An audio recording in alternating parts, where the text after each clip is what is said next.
Assalamualaikum warahmatullahi wabarakatuh. Perkenalkan, nama saya Dwi Nurfiani, NIM 6022024 dari kelas Manajemen A3.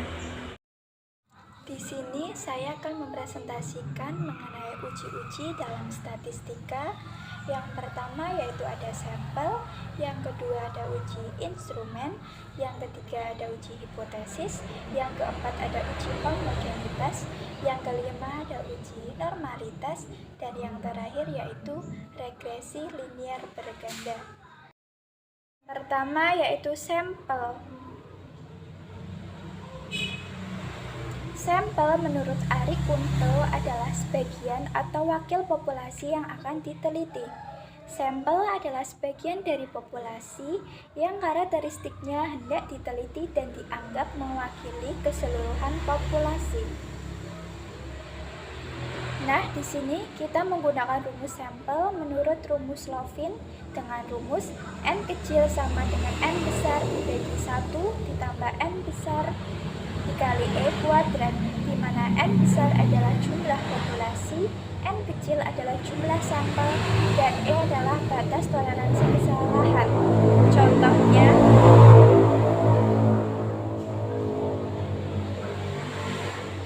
misalnya kita ingin meneliti 1000 siswa, maka berapa siswa yang harus kita ambil untuk menjadi sampel jika diketahui batas toleransi kesalahannya yaitu 5%, maka diketahui jumlah populasi atau N besarnya yaitu 1000, batas toleransi atau E-nya sama dengan 5%.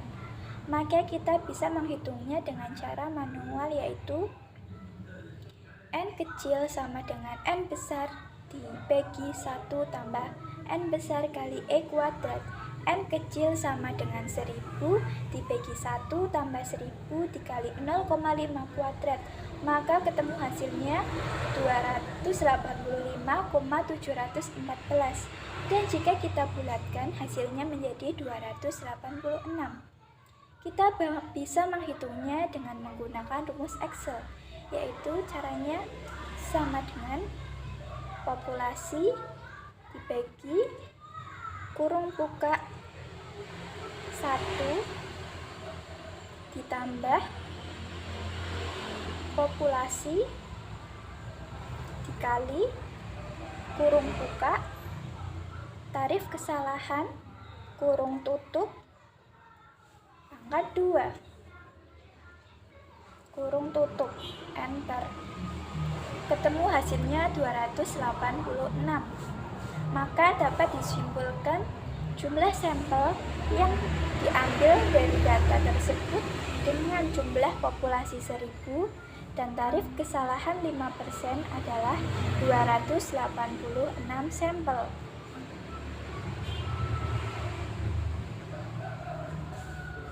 Saya menggunakan rumus sampel menggunakan rumus Lovin karena rumus Lovin adalah rumus formula untuk menghitung jumlah sampel minimal apabila perilaku dari sebuah populasi tersebut belum diketahui secara pasti.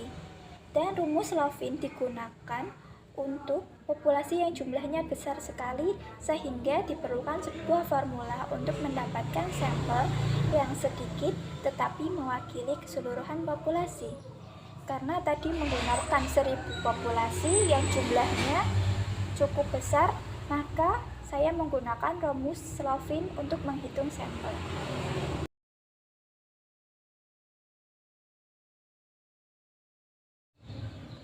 Selanjutnya yaitu teknik sampel simbol random sampling. Teknik simbol random sampling adalah metode pengambilan sampel yang memungkinkan terambilnya suatu unit sampel adalah sama besar. Sebagai contoh, jika terdapat 160 populasi dengan toleransi 5%, kita bisa menentukan sampel menggunakan teknik random sampel. Jika diketahui 160 populasi,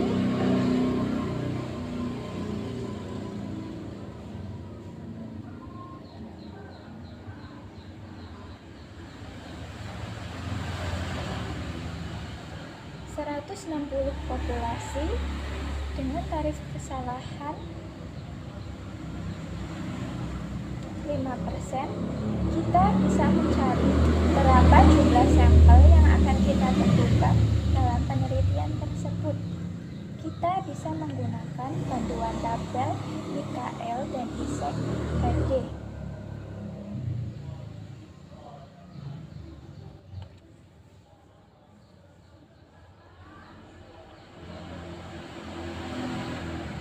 Kita pakai yang PDF saja. Jika kita memiliki 160 populasi dengan tarif kesalahan 5%, maka jumlah sampel yang kita tentukan yaitu 110 sampel sesuai dengan tabel penentuan jumlah sampel populasi sesuai dengan ketentuan Isaac and Mikael HD, yaitu jika kita memiliki 160 populasi dengan tarif kesalahan 5%, maka sampel yang akan kita cari yaitu 110 sampel.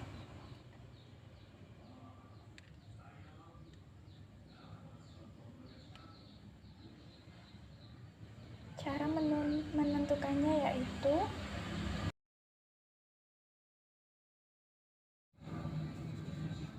kita bisa menggunakan rumus range between, yaitu dengan cara sama dengan range between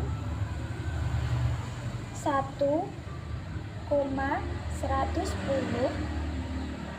yang artinya kita akan mengacak angka dari 1 sampai 110 karena 110 adalah jumlah sampel yang sesuai yang ditentukan oleh Isaac dan Mikael HD tadi.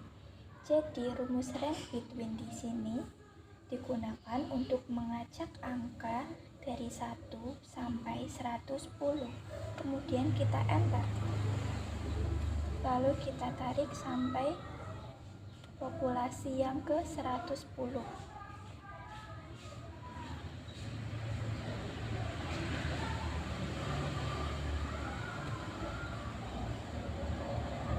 Agar angka acak ini tidak berubah-ubah, kita bisa mengcopy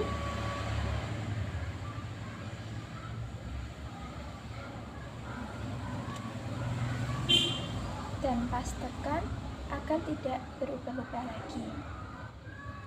Enter. Dan ini adalah urutan-urutan setelah kita acak ya.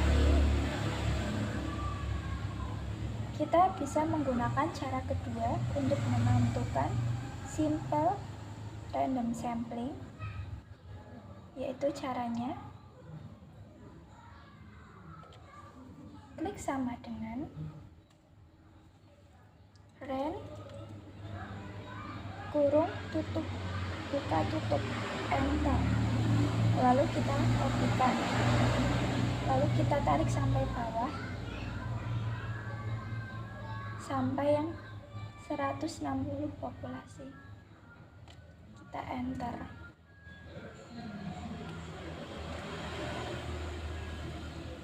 Rumus range ini kita gunakan untuk mengacak angka, untuk menghasilkan angka acak.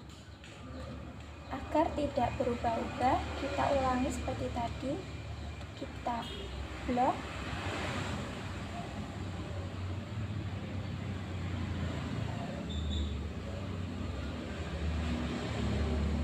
lalu kita copy, pastekan agar tidak berubah-ubah lagi. Enter. Akhirnya ketemu angka acak yang digunakan untuk memilih sampel identik. Setelah kita menemukan angka acak ini, kita bisa mengacak nama-nama ini dan kita memilihnya cuma 110 sampel, yaitu kita copy semuanya sampai 160 populasi.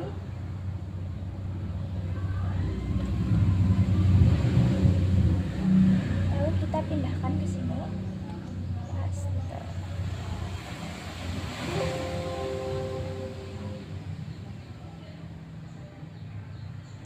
kita menemukan angka-angka acak dan kita untuk memilihnya yang 110 sampel tadi, kita bisa memblok semuanya.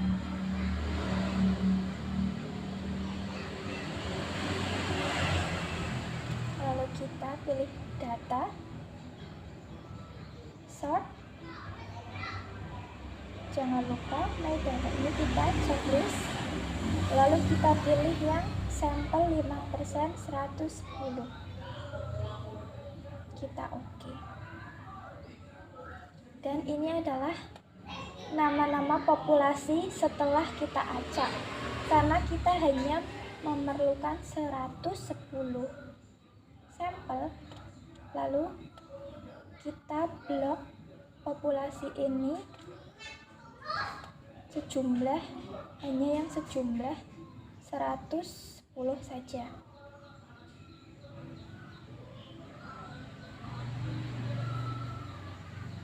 Sampai sini ya, kita copy.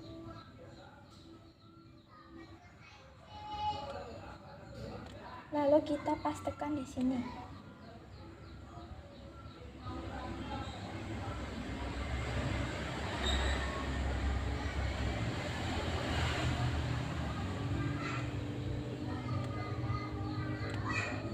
Dan inilah 110 nama yang menjadi sampel. Di antara cara pertama dan kedua tadi terdapat perbedaan ya teman-teman. Jika pada cara pertama tadi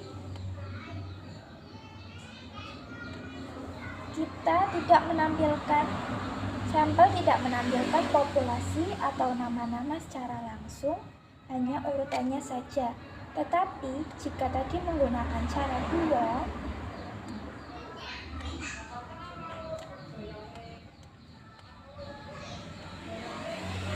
maka hasil pemilihan sampel menampilkan populasi secara langsung dan bukan hanya urutannya saja.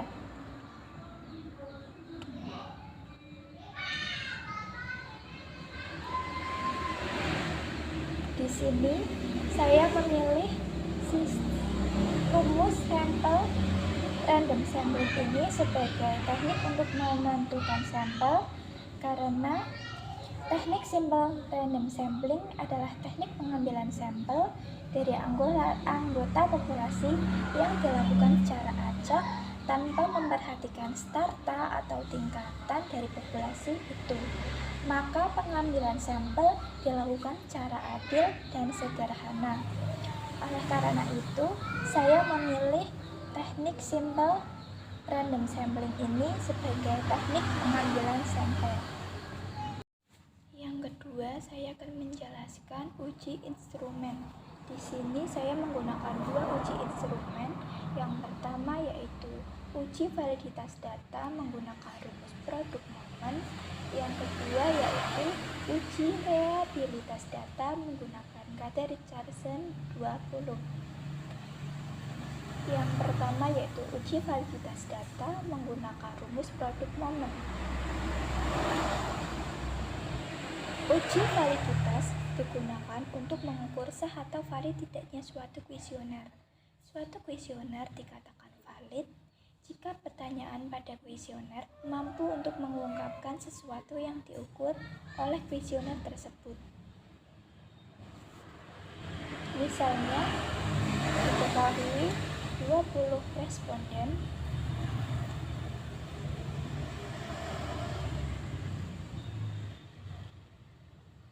dan 15 kuesioner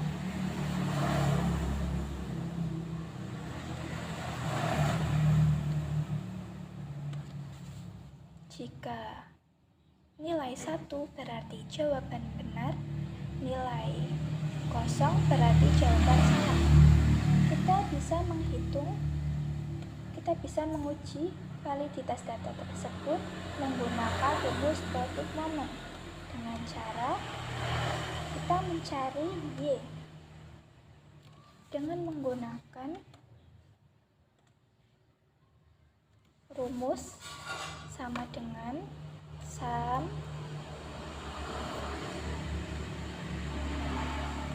lalu kita blok kuesioner pertama sampai 15.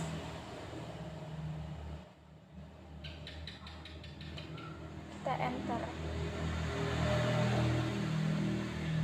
Lalu kita tarik sampai ke bawah. Kemudian kita mencari Y kuadrat. Y kuadrat merupakan hasil kuadrat dari Y. Sama dengan Y pangkat 2. Enter. Lalu kita bisa tarik sampai ke bawah. Selanjutnya, kita mencari R tabelnya. R tabel bisa kita cari menggunakan rumus DF sama dengan N min 2. N-nya tadi kan 20 dikurangi 2 sama dengan 18. Kita bisa menggunakan bantuan tabel R untuk DF sama dengan 1 sampai 50. Jika tadi diketahui tingkat signifikan kesalahannya 5% dan DF-nya 18, kita bisa mencarinya menggunakan tabel bantuan. Dan menggunakan yang tidak saja.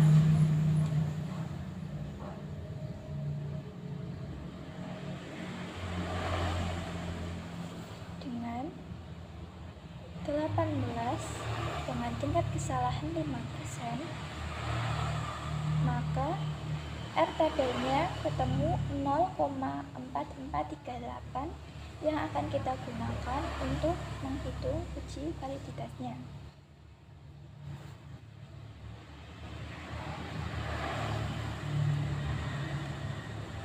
Berarti R tabelnya 0,4438. Sekarang kita mencari R hitungnya.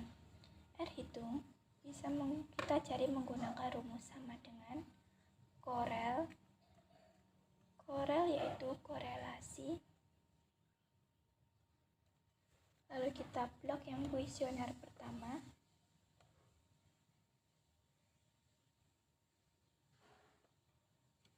Titik koma.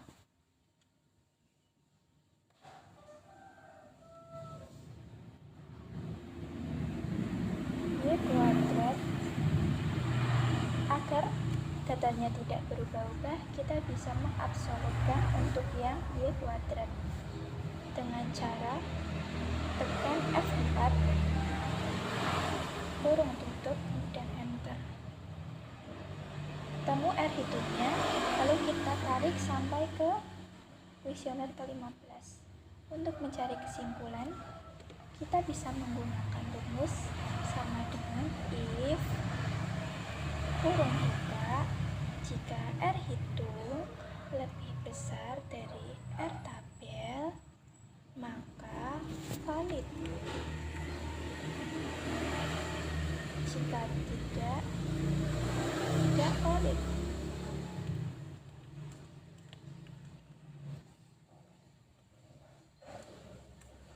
Kita bisa menariknya sampai ke kuesioner ke-15.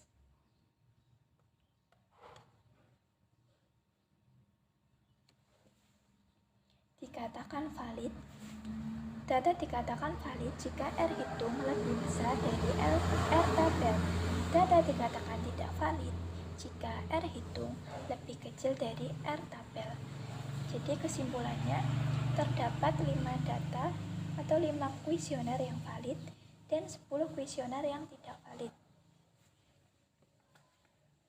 Untuk yang kuesioner tidak valid, saya akan melakukan atau memperbaiki pertanyaan dalam angket yang tidak valid dan membagikan ulang kepada responden untuk menjawabnya kembali. Yang kedua, uji reliabilitas data menggunakan rumus Carter-Richardson 20. Uji reliabilitas adalah uji untuk memastikan apakah kuesioner penelitian yang akan dipergunakan untuk mengumpulkan data variabel penelitian reliable atau tidak.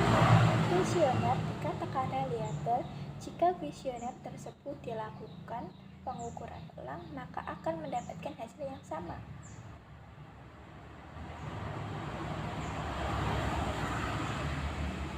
Misal diketahui 20 responden dan 15 kuesioner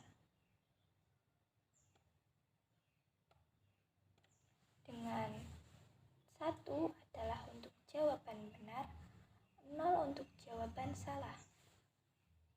Kita bisa menguji reliabilitas data tersebut menggunakan rumus kadar Richardson 20, yaitu rumusnya R11 sama dengan N kecil dibagi N kecil dikurangi 1 dikali S kuadrat dikurangi sigma PQ dibagi S kuadrat, di mana R11 adalah reliabilitas tes secara keseluruhan, N kecil sama dengan banyaknya butir pertanyaan, S adalah standar deviasi dari tes, P adalah proporsi subjek yang menjawab pertanyaan dengan benar, Q adalah proporsi subjek yang menjawab pertanyaan dengan salah.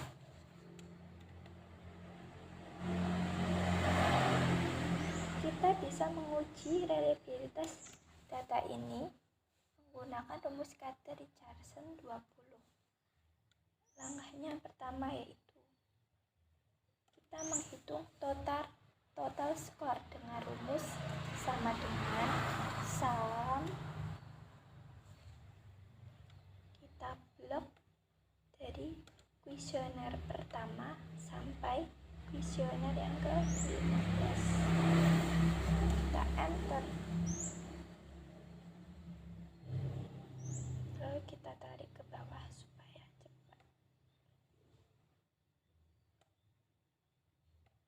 Kemudian kita menjumlahkan dari setiap butir soal dengan rumus sama dengan sum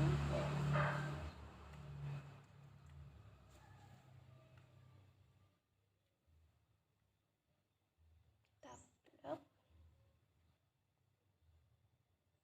enter. Kita bisa tarik sampai ke kuesioner yang ke-15. Kemudian kita mencari nilai N. Nilai N-nya sama dengan 15 karena N adalah jumlah butir soal. Tadi jumlah butir soalnya 15, maka N-nya sama dengan 15. N-1 sama dengan jumlah butir soal dikurangi 1 sama dengan 14. P adalah proporsi untuk menjawab soal yang benar, yaitu rumusnya sama dengan jumlah ini dibagi 20. Kita enter, lalu kita tarik sampai ke respon, kita tarik sampai kuesioner ke-15 ya. Lalu kita mencari Q. Q adalah proporsi untuk bisa menjawab pertanyaan yang salah. Kita bisa mencarinya dengan rumus sama dengan 1 dikurangi P. Enter. Lalu kita tarik sampai ke kuesioner yang ke-15. Lalu kita mencari nilai PQ. PQ adalah hasil dari perkalian P kali Q. Lalu kita tarik sampai ke kuesioner yang ke-15. Kemudian kita mencari nilai sigma PQ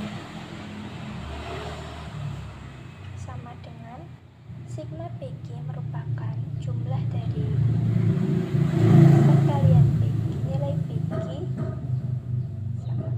Kita bisa mencarinya dengan rumus sama dengan sum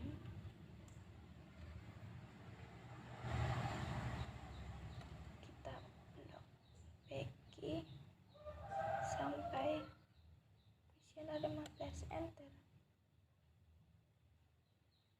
Kemudian kita mencari varian skor. Varian skor kita bisa menggunakan rumus VAR atau varian. yaitu dengan cara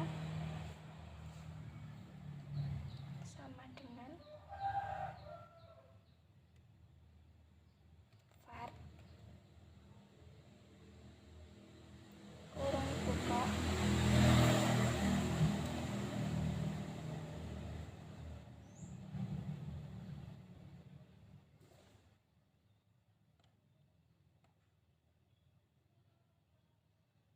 lalu kita blok yang total skor, enter.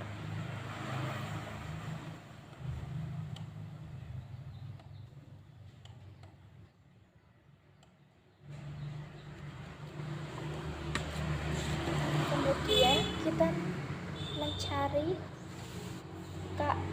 kadar Richardson 20 atau biasa disebut rumus R11.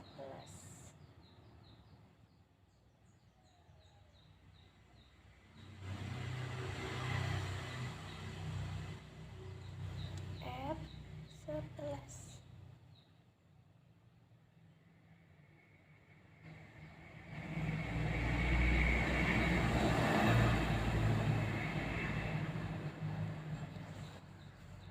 yaitu rumusnya sama dengan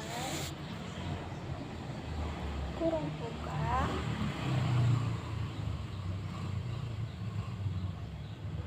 N kurangi N-1 kurung buka kali varian skor kurangi sigma PQ kurung buka bagi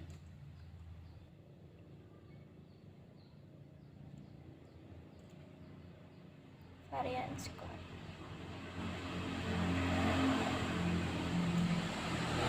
Enter. Akhirnya ketemu rumus KR 20-nya.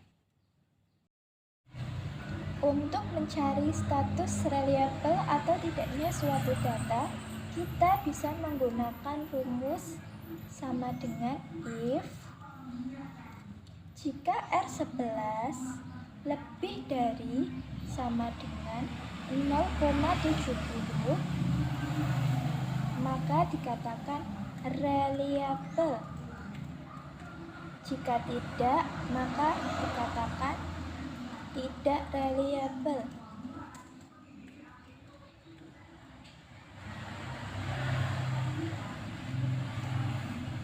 Nah, untuk data tersebut dinyatakan tidak reliable.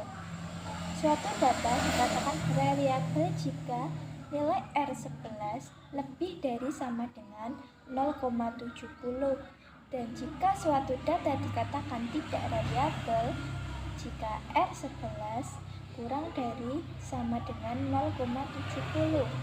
Data tersebut dikatakan tidak reliable karena R11 kurang dari 0,70. Di sini saya menggunakan rumus KR20 untuk uji reliabilitas karena rumus KR digunakan untuk item soal dengan pilihan jawaban 2 macam atau disebut dengan dikotomi. Rentang nilainya berada di antara 0 sampai dengan 1. Oleh karena itu, saya menggunakan rumus KR sebagai uji reliabilitas. Yang ketiga yaitu uji hipotesis. Saya menggunakan uji T untuk melakukan uji hipotesis. Menurut Sugiono, uji T adalah salah satu tes statistik yang dipergunakan untuk menguji kebenaran atau kepalsuan hipotesis nihil yang menyatakan bahwa di antara dua buah mean sampel yang diambil secara random dari populasi yang sama, tidak terdapat perbedaan yang signifikan. Di sini, saya memiliki data analisis terhadap penjualan rokok pada masa sebelum dan sesudah pandemi. Untuk mengetahui diterima atau tidaknya HO dan HA, kita bisa menggunakan data analisis untuk mengetahuinya. Ya, caranya kita klik data analisis, kemudian kita pilih t-test to sample assuming equal equivariance. Lalu kita klik. Untuk variabel satu rank, kita blok yang ini.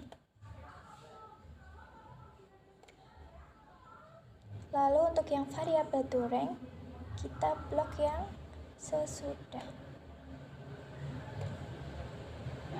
Jangan lupa label kita checklist, lalu untuk tempatnya kita pilih di sini.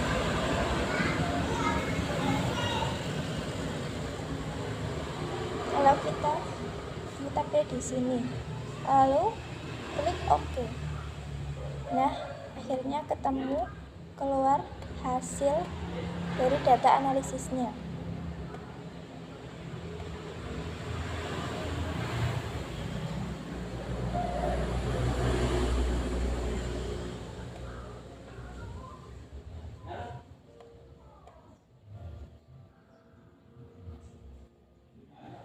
DF untuk derajat kebebasan,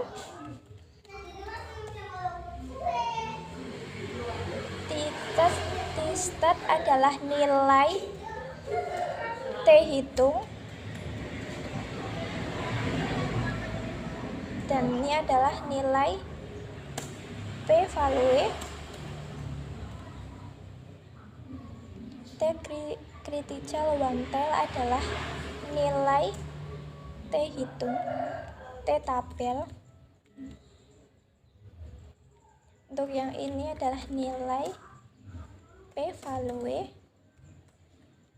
dan T trigital tail ini adalah nilai T tabel.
Karena nilai P value lebih dari 0,5, maka hipotesis signifikan dan HO tidak ada perbedaan rata-rata skor sebelum dan sesudah.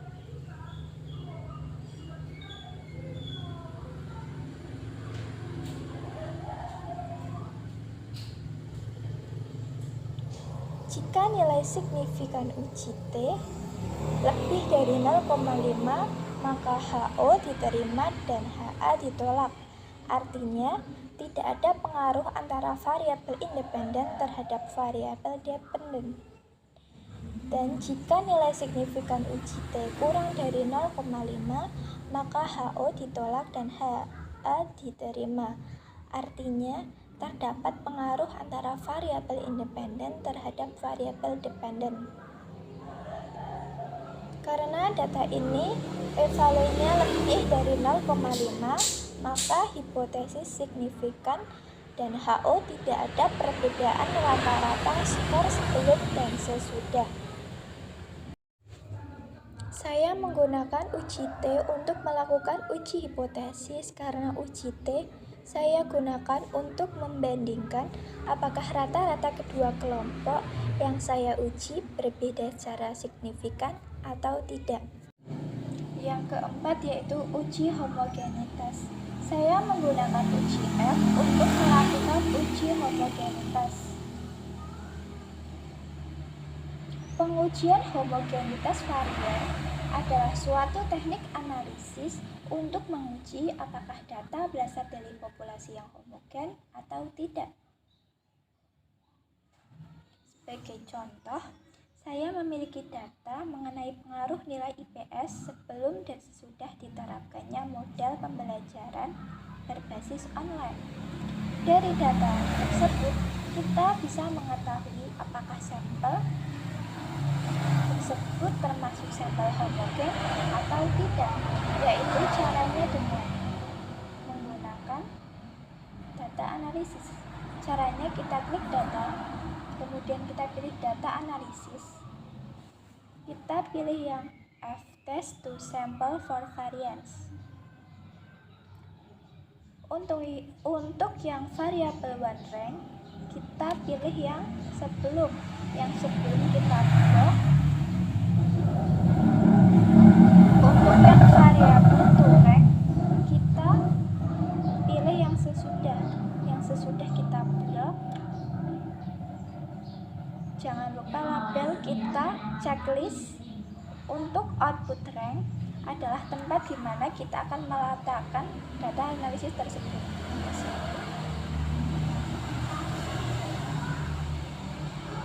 Lalu kita pilih OK.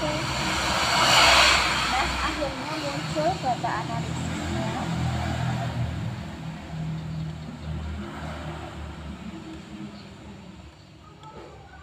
Jadi F adalah F hitung,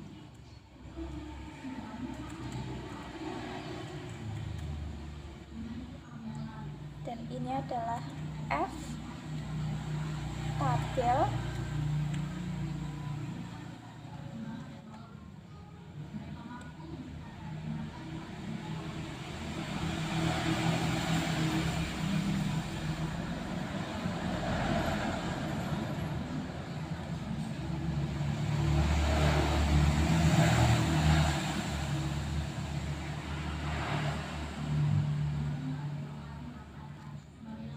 F hitungnya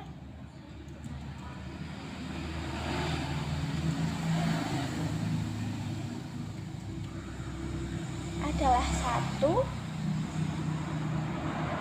F tabelnya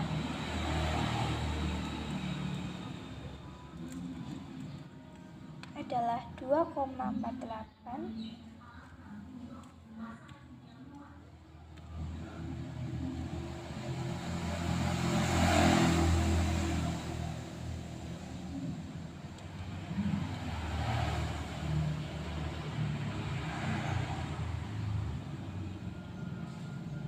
maka F hitung lebih kecil dari F tabel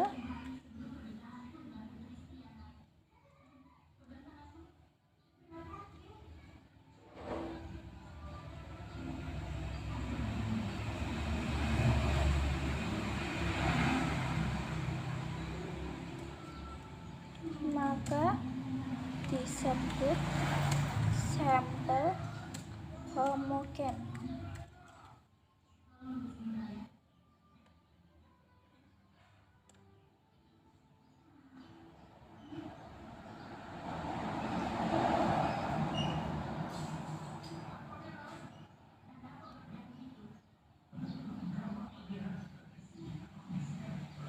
Nah, akhirnya F hitungnya ketemu 1, F tabelnya ketemu 2,4, maka dapat disimpulkan F hitung lebih kecil daripada F tabel, maka disebut sampel homogen. Jadi kesimpulannya data tersebut merupakan sampel homogen karena F hitungnya lebih kecil daripada F tabel. Saya menggunakan uji F untuk melakukan uji homogenitas karena untuk menguji dua kelompok sampel apakah homogen atau tidak. Yang kelima yaitu uji normalitas.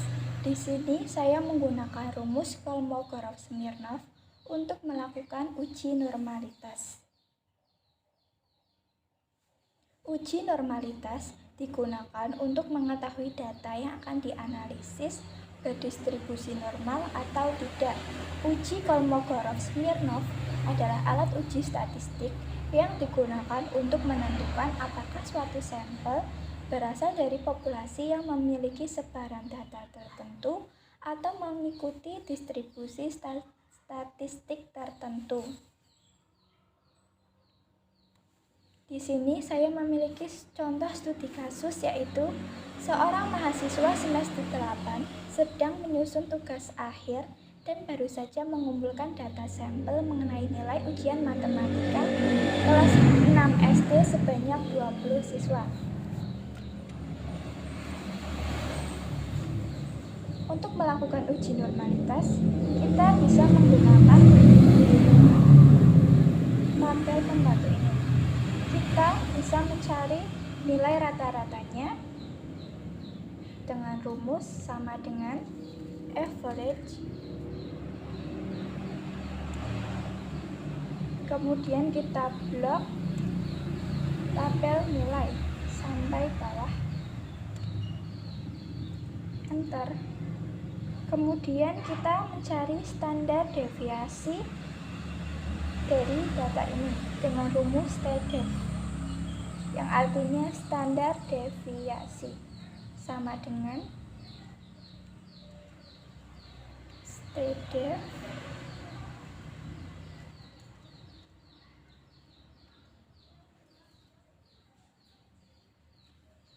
lalu kita blok yang nilai sampai bawah,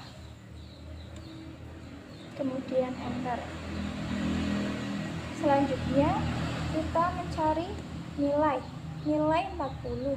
Nilai 40 yaitu frekuensinya 1, nilai 50 yaitu frekuensinya 2, nilai 60 yaitu frekuensinya 3, nilai 70 yaitu frekuensinya 4, nilai 80 yaitu frekuensinya 3, nilai 90 frekuensinya 2, dan nilai 100 frekuensinya 5.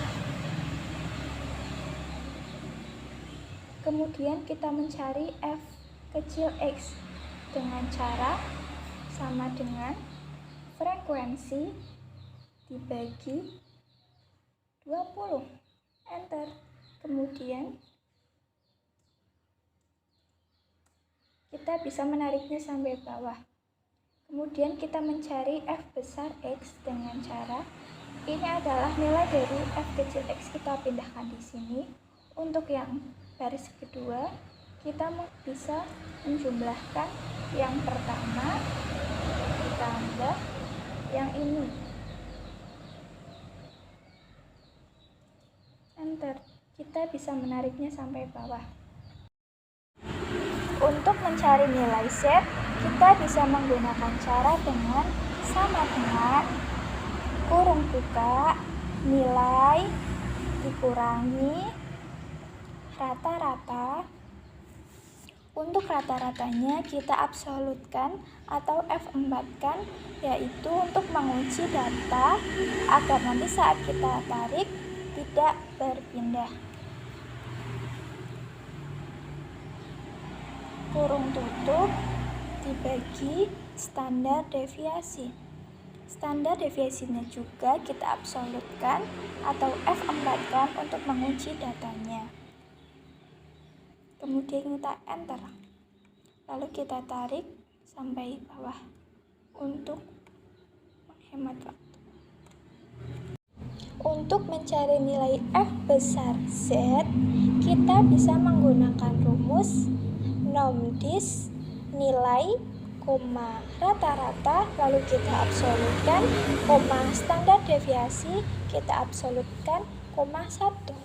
Rumus nomdis ini kita gunakan untuk mengembalikan distribusi normal standar. Kita klik enter, lalu kita tarik ke bawah. Untuk mencari nilai F besar X min F besar Z, kita bisa menggunakan cara sama dengan ini dikurangi yang F besar Z. Kita enter, lalu kita tarik ke bawah.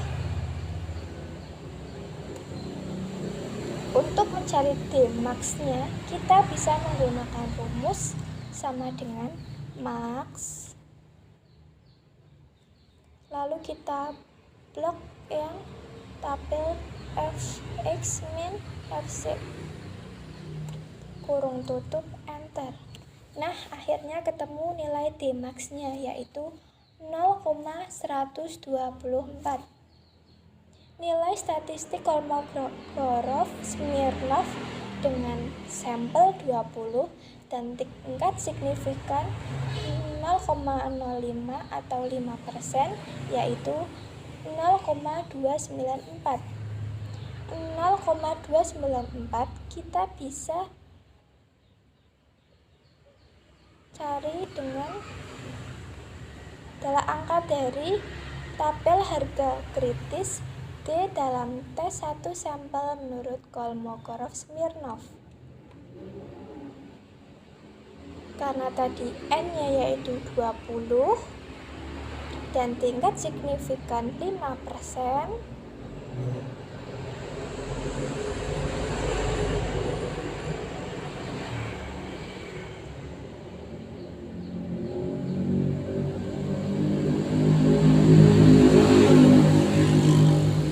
N-nya 20 dengan tingkat signifikan 5%, maka D kritisnya kita menemukan 0,294. 0,294 ini adalah D kritisnya.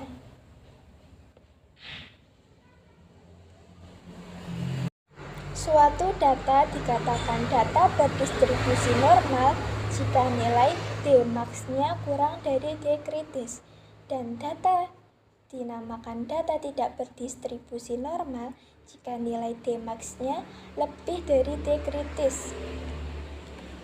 Tadi D max-nya yaitu 0,124 dan D kritisnya 0,294. D kritis ini dari tabel harga kritis sampel Kolmogorov-Smirnov, yaitu dengan N20 dan tingkat signifikan 5%, maka D kritisnya ketemu 0,294. Maka dapat disimpulkan bahwa D max-nya kurang dari D kritis, yang artinya data nilai matematika ditarik dari populasi yang berdistribusi normal. Saya menggunakan uji normalitas Kolmogorov-Smirnov untuk menguji normalitas karena berdasarkan pengujian yang dilakukan National Institute of Standard and Technology, uji Kolmogorov-Smirnov cocok untuk data 20-1000. Karena tadi saya menggunakan data 20, oleh karena itu saya menggunakan uji Kolmogorov-Smirnov untuk menentukan uji normalitas. Yang keenam atau yang terakhir yaitu teknik analisis data menggunakan regresi linier berganda. Di sini saya menggunakan regresi linier berganda dua variabel independen. Analisis linier berganda adalah hubungan secara linier antara dua atau lebih variabel independen X1, X2, sampai Xn dengan variabel dependen atau Y. Persamaan model regresi berganda menurut Suryadi dan Purwanto, yaitu Y sama dengan A plus B1 kali X1 ditambah B2 kali X2 ditambah sampai BK dan kali XK. Keterangan Y adalah nilai prediksi dari Y, A adalah bilangan konstan, B1, B2 sampai BK adalah koefisien variabel bebas, X1, X2 adalah variabel independen, X1 adalah budaya organisasi, X2 adalah lingkungan kerja.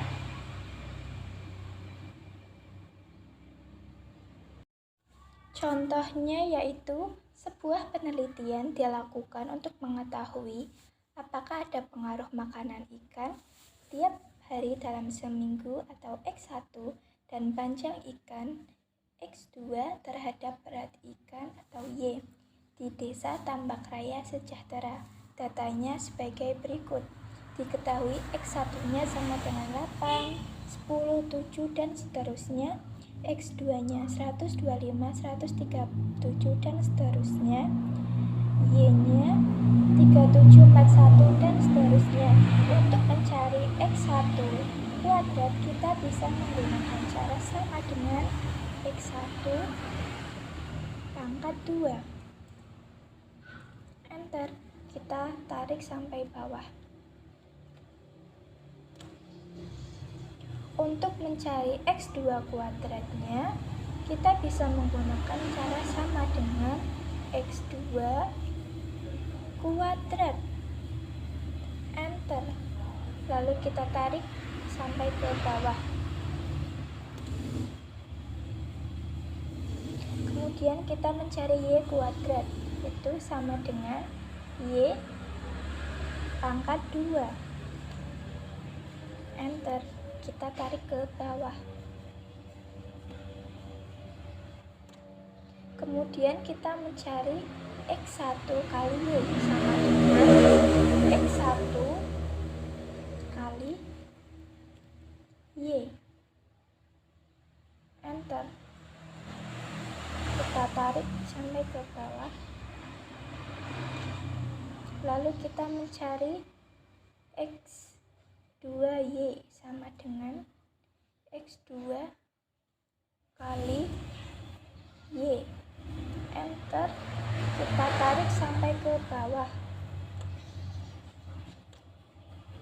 Lalu kita mencari X1 kali X2 sama dengan X1 kali X2. Enter. Lalu kita tarik ke bawah. Lalu kita mencari sigma dari, yaitu jumlah dari ini. Kita mencari jumlah dari sama dengan, kita mencari jumlah dari X1 nya yaitu sama dengan sum. Lalu kita blok. Enter. Lalu kita tarik sampai tabel X1 kali X2.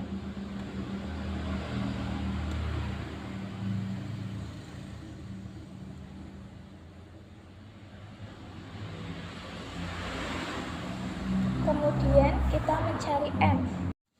Untuk mencari nilai N, kita bisa menggunakan rumus kon, yaitu sama dengan kon. Lalu kita blok kolom yang X1. Enter. Rumus kon digunakan untuk menghitung jumlah suatu data. Karena di sini datanya berjumlah 1, 2, 3, 4, 5, 6, 7, 8, 9, 10, 11, 12. Maka benar ya jumlah datanya yaitu 12. Kemudian kita mencari nilai sigma X1 kuadrat. Nilai ini dapat kita cari menggunakan rumus yaitu sama dengan sigma X1 kuadrat dikurangi sigma X1 kuadrat dibagi M. Enter. Untuk mencari nilai sigma X2 kuadrat, kita bisa menggunakan rumus yaitu sama dengan sigma X2 kuadrat dikurangi sigma X2 pangkat 2 dibagi M. Untuk mencari sigma Y kuadrat, kita bisa menggunakan rumus sama dengan sigma Y kuadrat dikurangi sigma Y kuadrat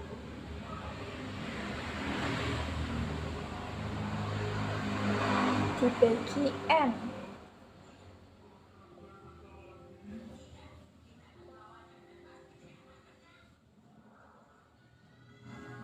Dibagi N.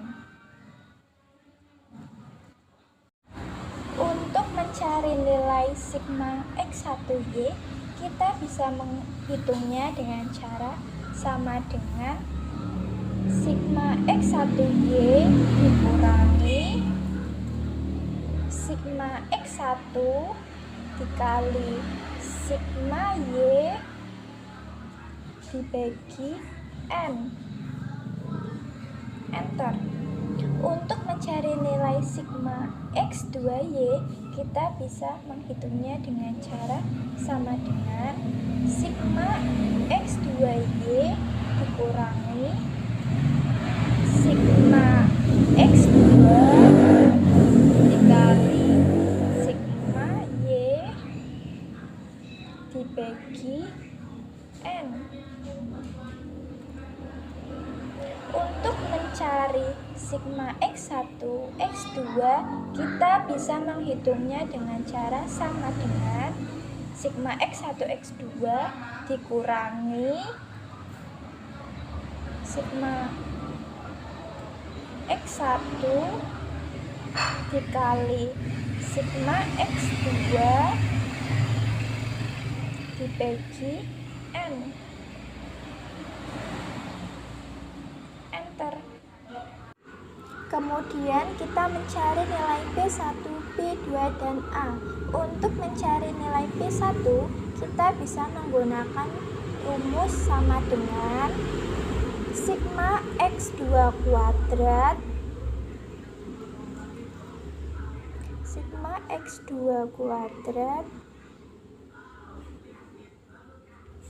dikali sigma X1Y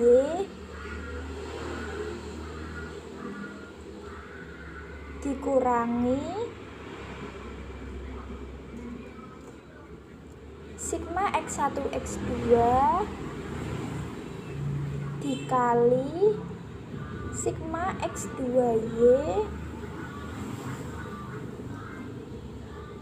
dibagi sigma X1 kuadrat dikali sigma X2 kuadrat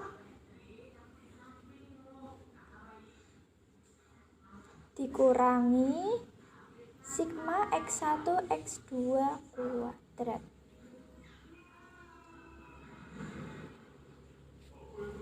Pangkat 2. Enter. Kemudian kita mencari nilai B2, yaitu sama dengan X1 kuadrat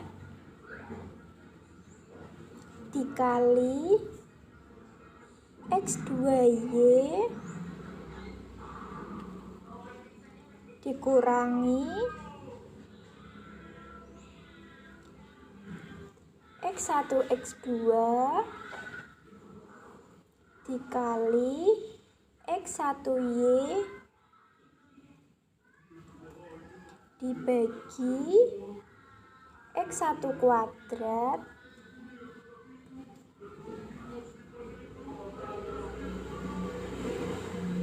dikali X2 kuadrat sigma X2 kuadrat dikurangi sigma X1 X2 pangkat 2.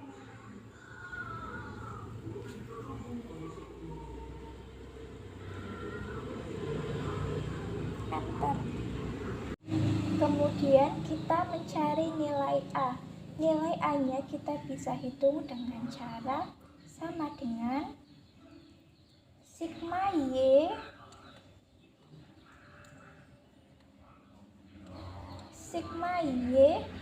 dibagi N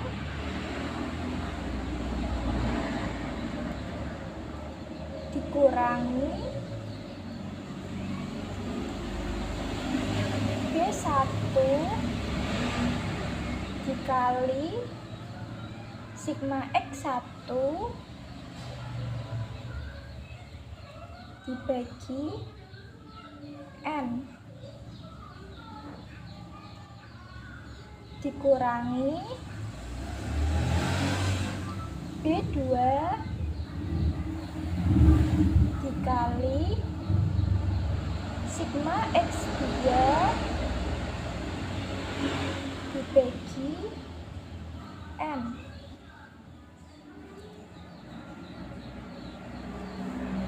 Akhirnya ketemu nilai B1, B2, dan A. Setelah nilai B1, B2, dan A-nya sudah ketemu, kita bisa mencocokkan nilai ini menggunakan data analisis. Caranya yaitu kita pilih data, lalu kita pilih yang data analisis, kita pilih yang regression. Untuk input Y-rank, kita blok kolom Y.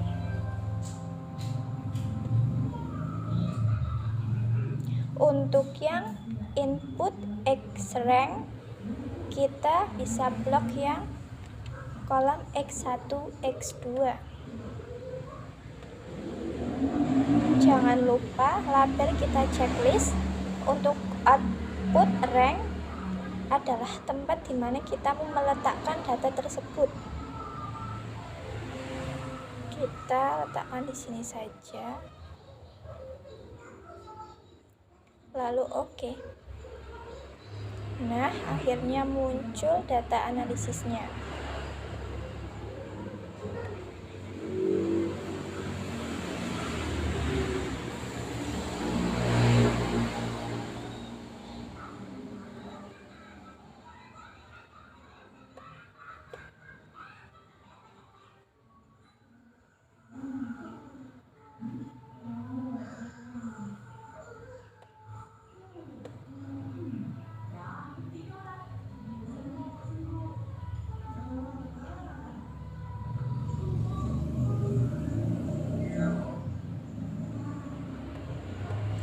Jadi, intercept ini adalah nilai A. X1 adalah B1.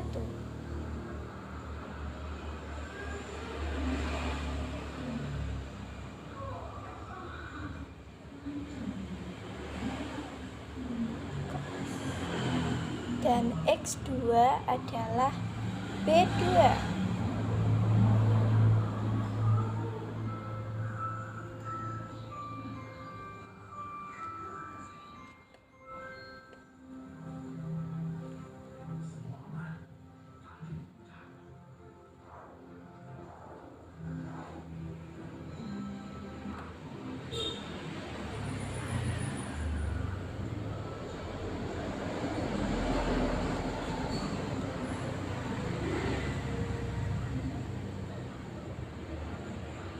Di sini A-nya sama dengan 28,3, B1-nya sama dengan 0,51 dan B2-nya yaitu 0,05. Apakah sama dengan yang di atas tadi? Dan ternyata sama. Jadi kita dapat menginterpretasikan bahwa A sama dengan 28,32, artinya tanpa dipengaruhi oleh variabel apapun, berat ikan adalah sebesar 28,32 kg. B1 sama dengan 0,52, artinya setiap kenaikan jumlah makanan ikan sebesar 1 satuan, maka nilai berat ikan akan naik sebesar 0,52 kg dengan variabel panjang ikan dianggap konstan. B2 sama dengan 0,05, artinya setiap kenaikan panjang ikan sebesar 1 mm, maka berat ikan akan naik sebesar 0,05 kg jika jumlah makanan dianggap konstan. Saya menggunakan regresi linear berganda sebagai teknik analisis data karena untuk mengetahui seberapa besar pengaruh beberapa variabel bebas terhadap variabel tidak bebas dan juga dapat meramalkan nilai variabel tidak bebas apabila seluruh variabel bebas sudah diketahui nilainya. Sekian dari saya, mohon maaf jika masih banyak kekurangan dalam presentasi saya kali ini. Mohon maaf yang sebesar-besarnya.